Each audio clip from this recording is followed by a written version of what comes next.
Welcome back to another installment of the Ultimate APUSH Review. Today we are taking a look at APUSH Period 4, which goes from 1800 to 1848, and today we got it reviewed for you. So real quick, the big ideas, really simplified. The role and relationship between the federal and state governments will continue to evolve during this time. So you're going to see this theme in today's presentation. 2, this era will experience a rapid economic, territorial, and demographic changes. The United States is going to be going through change in all three of those categories. Sectionalism will increase during this time. It's always been an issue. It's going to continue to be an issue in period 4. The new republic will both extend democratic rights and continue to struggle to define and extend democratic ideals to all Americans. Translation, some Americans are going to see the right to vote suddenly, and others are going to continue to be denied that. And then finally, various reform movements will seek to change American society. So let's take a look. Kind of one of the important points you're going to see is America is expanding its territory. The size of the United States is going to more than double during this period. In fact, the U.S. will attempt to increase our foreign trade, expand our borders, and at the same time, especially after the War of 1812, attempt to isolate ourselves from foreign affairs. This will make way more sense in just a moment. So let's take a look. If you look at a map of America in 1790, the population density was kind of hugging along the Atlantic seaboard. And you see this change because by 1830, the population is moving west. You know, you still got these population centers like Boston and Philadelphia, but people are moving west with increasing frequency. And there's a lot of different reasons for it. One, the population's growing through natural population growth. Birth rate is allowing the population of the United States to increase. You also have this huge amount of immigration coming, especially around 1830 and especially 1840. The number of immigrants increase, and the people who are coming are different. The number one group is the Irish, number 2 is the Germans, and then number 3 are English immigrants as well as others. Transportation improvements allow this western expansion to take place as well. You know, we have this transportation revolution with canal building, the first national road, the Cumberland Road, and eventually, of course, the big one, railroads in the 1830s and 40s. So transportation improvements allow this western expansion. And then with Eli Whitney's cotton gin, invented in the 1790s, cotton production is going to increase. And Southerners are looking for more and more land, and with the increase of cotton production, unfortunately, goes the increase of slavery. And it's going to be moving west into places like Alabama and Mississippi and Missouri. Other reasons for this western expansion are threats are removed from the continent. And for instance, Napoleon was kind of hoping to create a French empire once again on the North American continent, but that all goes, disappears because in 1803, Jefferson gets the Louisiana Purchase, doubling the size of the U.S. without having to go to war. Remember in the War of 1812, once again, England and us, round 2, we fight. And we are able to fight to a stalemate. We don't defeat England, but we stand up to them again, and we get those British forts that had been kind of hanging out since the Treaty of Paris after the American Revolution. We get rid of those once and for all. And then in 1819, we reach a deal with Spain, the Adams-Onis Treaty, where Spain agrees to sell us Florida. So we're able to move west, our boundaries are expanding, and of course the sad reality, this is going to take place as a result of many Native American defeats. And we'll take a look at that in just a moment. In fact, right now. So if you look at a map, this is kind of roughly land lost by Native people up until 1783, and that same land by around 1850. It's a rapid decline in the amount of native land. And there's a whole bunch of events, and we'll kind of briefly highlight a few of the key ones for APUSH period 4. And one, the Battle of Tippecanoe. Tecumseh is defeated by William Henry Harrison just before the War of 1812. You have the First Seminole War, which takes place in 1816, 1818, where the natives once again are defeated. And tragic events surrounding the Indian Removal Act, the ignoring of the Supreme Court by Andrew Jackson, and of course, finally, the Trail of Tears, where the so-called 5 civilized tribes will be removed from the territory. Now, a couple of kind of things to keep in mind. Remember, in this period, you also have this struggle for neutrality.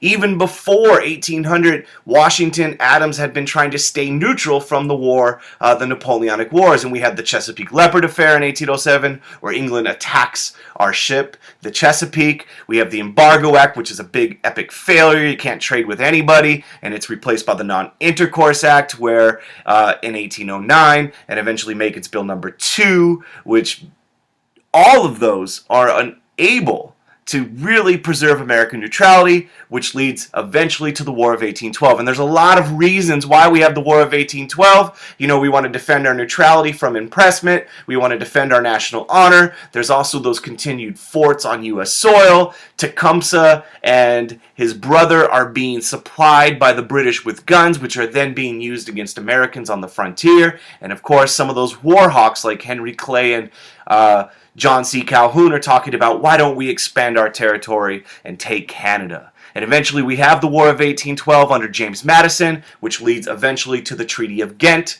and all is settled once again between us and our former mother country. Key concept in the APUSH standards, the U.S. will seek to expand its global presence by focusing its expansion on the North American continent and continuing to promote foreign trade. So kind of some highlights for this is, of course, the Louisiana Purchase, already mentioned. Jefferson goes to war rather than pay tribute to the Barbary pirates. He goes to war, uses the Navy, which he criticized under Adams, to fight the Barbary pirates. The War of 1812 preserves our neutrality. The Rush-Bagot Treaty of 1807, Secretary of State John Quincy Adams helps negotiate an agreement where England and the U.S. agree to disarm the Great Lakes region, possibly preventing a war. The British-American Convention in 1818 is a joint agreement between the U.S. and England, where we agree we will jointly occupy Oregon for 10 years. The northern boundary of the Louisiana Territory will be set at the 49th parallel, and we'll agree to go on some nice fishing trips in the Newfoundland region. We'll share that section for fishing. Adams-Onis Treaty will buy Florida from Spain. Monroe Doctrine of 1823, we basically tell Europe, stay the heck out of the Western Hemisphere, no more colonies, we won't intervene in your affairs, you stay the heck out of ours. No way we could enforce it, but England was down with it, so they never really test the Monroe Doctrine. The Lone Star Republic is established in 1836. Texans kind of declared their independence from Mexico, causes all sorts of controversy. No one wants to annex Texas because of the whole issue of slavery. So Texas will be its own country for a brief period. Things we'll cover in period 5, but actually fall in the framework of period 4, the election of Polk, Manifest Destiny, Oregon, Texas, and of course the biggie, the Mexican-American War. But we'll cover that next time. Kind of one of the key ideas happening during this time period as well is the rise of nationalism. And really you see cultural nationalism where patriotic themes can be seen in art, literature, and other forms. So you have the Hudson River School where people are painting these landscape paintings of the Hudson River Valley, celebrating the natural beauty of the North American continent. You have men like John James Audubon studying the birds of North America. So you have all this kind of cultural nationalism after the War of 1812. Economic nationalism can best be seen in the American System by Henry Clay, where he talks about the need for the Second Bank of the United States. It's reestablished, rechartered in 1816. You have the Protective Tariff, where the tariff's goal was to protect American industry and also help fund transportation improvements, which is the third part of the American system. So this idea of developing the economy of the United States.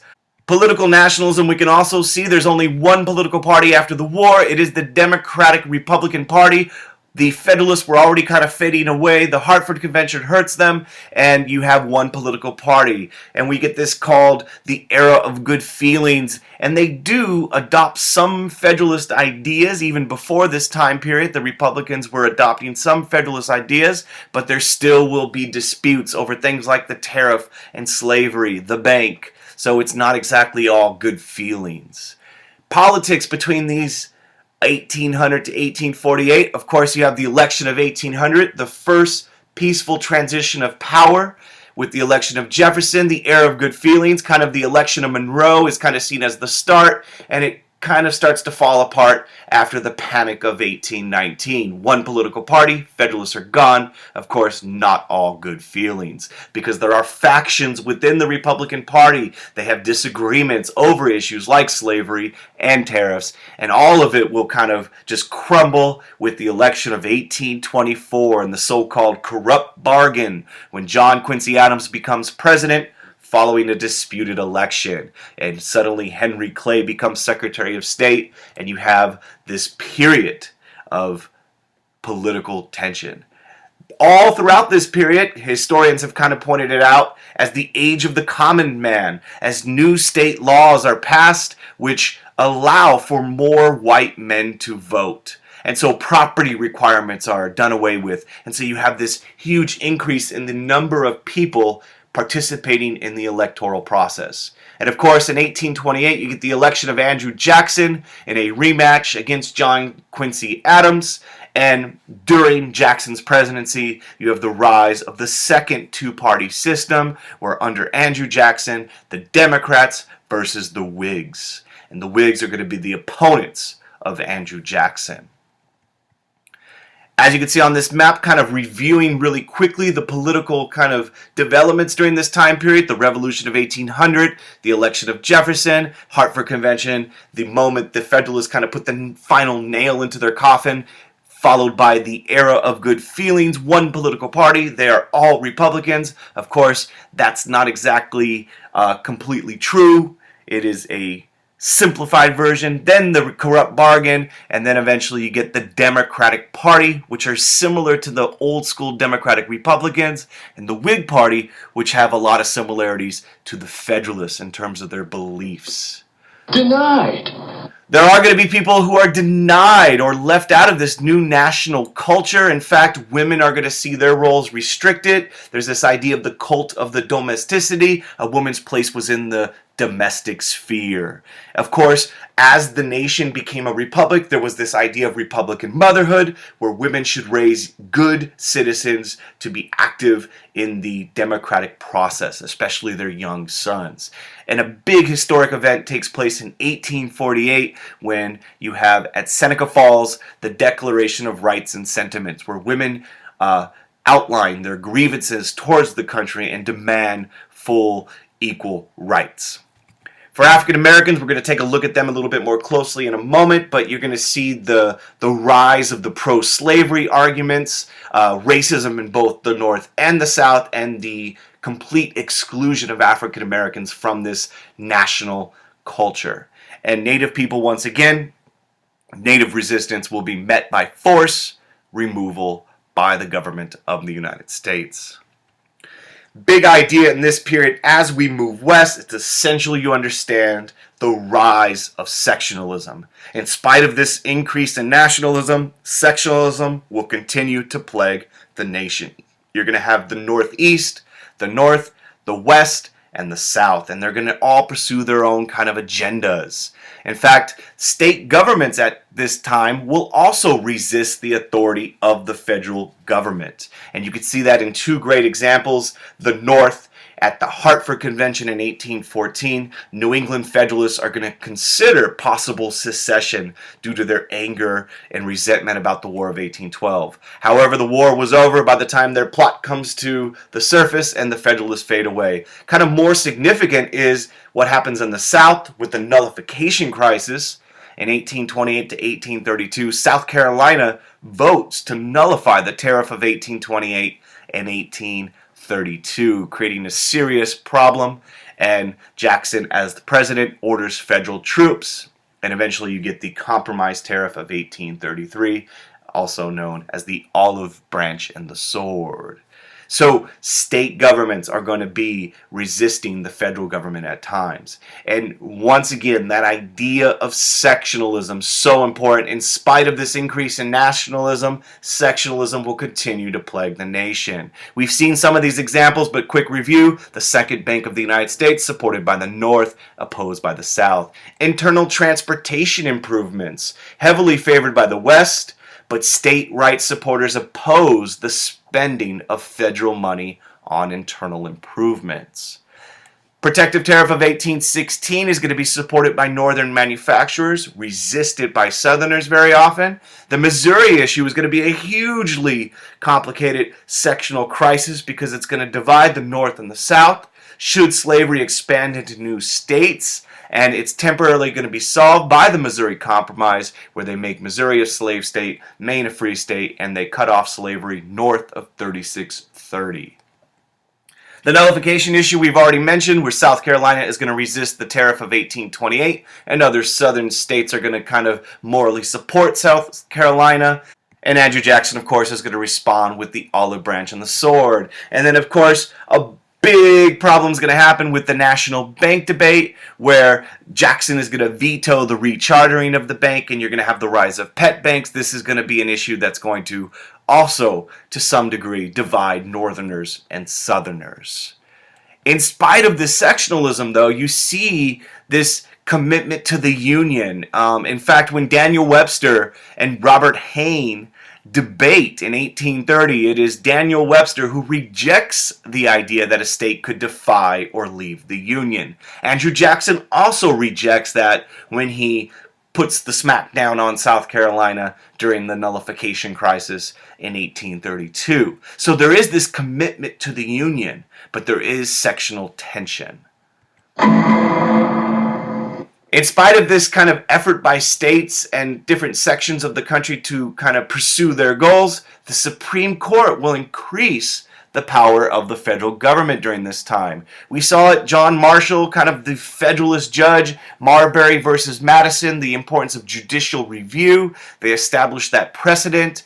McCulloch versus Maryland, the court rules the Second Bank of the U.S. is constitutional, therefore saying the federal government can create the bank. And another case, Gibbons versus Ogden, states do not regulate interstate commerce, trade between states, the federal government does. So all of these different cases during John Marshall's tenure as the Chief Justice are going to further the power of the federal government.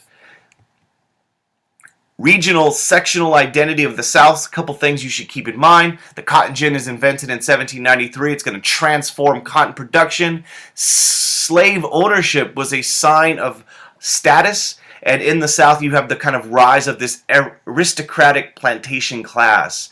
Those people had the wealth. The majority of Southerners did not own slaves, yet supported the institution of slavery. Only about 25% of Southerners actually owned any slaves at all, but there was this hope of one day they themselves would own slaves as well. They have this code of chivalry in the South, this strong sense of honor amongst Southerners, and as Northerners became critical of slavery and slave revolts were taking place, Southerners became very defensive of the institution of slavery. In fact, you see George Fitzhugh defending slavery as a positive good. It was better than the factory labor in the North, and in some instances, you see the use of religion to defend slavery. Amongst African Americans, the experiences were mixed depending upon where they were, but life under slavery sucked no matter who you were. Slaves relied on extended or surrogate families to kind of maintain emotional bonds with one another, to resist the inhumanity of slavery. During the Second Great Awakening, there's the importance of the slave spiritual, slave music, and religion. Many slaves during the First and Second Great Awakening take on Christianity, like becoming Methodists, and the importance of fusing African religions with Christianity, and you get these kind of hybrid faiths. Slave resistance plays a key role. You're going to have all sorts of different ways that slaves are going to show their unhappiness with the institution: sabotage, destroying things, destroying tools, running away, work slowdowns, and the most obvious one is going to be rebellions. And Denmark Vesey is an example in 1822 in Virginia. His rebellion is going to be betrayed, and he is, along with his supporters, are going to be killed before the rebellion can take place. Nat Turner is going to have some luck. In 1831, he is going to rebel. Unfortunately for Nat Turner and his followers, after the rebellion takes place, eventually they are captured and killed as well. And these rebellions and the threat of rebellions leave southern states to pass stricter slave codes. There is going to be a growing abolitionist movement in the North. There is going to be a free black population in the North and the South, with severe restrictions on them in both places. And you're going to get individuals like David Walker, his famous appeal to the colored citizens of the world in 1829, basically talking about the importance of fighting back against the inhumanity of slavery. Other abolitionist movements, the American Colonization Society, their whole plan was to eventually slowly free slaves and send freed slaves to Africa. You also get individuals like William Lloyd Garrison, the American Anti-Slavery Society he creates, calling for immediate, uncompensated emancipation in his famous newspaper, The Liberator. And a lot of other individuals, such as Frederick Douglass, and so on. There's also going to be a unique regional identity of the North. While the South is relying on Southern agriculture and especially slave labor, you're going to see the rise of manufacturing in the North. Samuel Slater, known as the father of the factory system, the growth of cities. Eli Whitney's interchangeable parts allows for mass production in factories. The steam engine, developed by Robert Fulton with the Clermont, allows for transportation costs to be cheaper. The Lowell factory system in Lowell, Massachusetts, worked by New England farm daughters, later Irish immigrants. All of this is kind of changing the economy of the North. You have the court case Commonwealth versus Hunt, where the state Supreme Court rules that labor unions are allowed. And as a result of these opportunities in the factory system, immigrants are coming into the U.S., the Irish, the Germans, the English, and every other group that was coming, and they tended to settle in the North or in the Midwest farm regions. And you get these immigrants coming in, and of course with that you see the rise of nativist groups, such as the Know Nothing Party, who is anti-immigrant, especially Irish immigrant. Keep in mind, although these two regions are developing unique characteristics, the economic activities of the South and North were linked together. Southern cotton provided the raw material for manufacturing in the Northeast. And also, closing out, in this period of time, you have the Second Great Awakening take place, Charles Finney and the religious revivalism, this idea of spiritual reform from within. And these awakenings are sweeping the frontier, and huge number of conversions and religious revivalism. But also during this time period, you have various social reform movements. You have the temperance movement, the American Temperance Society trying to get people to stop drinking. You have prison reform by Dorothea Dix. You have the abolitionist movement, people like Frederick Douglass, William Lloyd Garrison, David Walker, and many, many others. You have women's rights movement, Seneca Falls we've seen, education in the North in Massachusetts with Horace Mann, and a whole bunch of utopian societies, some religious, such as the Mormons and the Shakers, others like Brook Farm, where they're trying to create these model idealistic communities to reform society.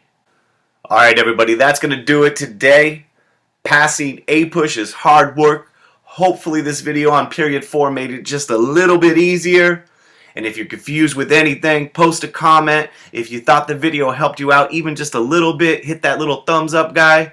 And if you haven't already done so, subscribe to Joe's Productions. We're always making new videos and we love the support. And if after a long day of studying for APUSH you find yourself looking like this, take a break, go look at some blue skies, and have a beautiful day. Peace.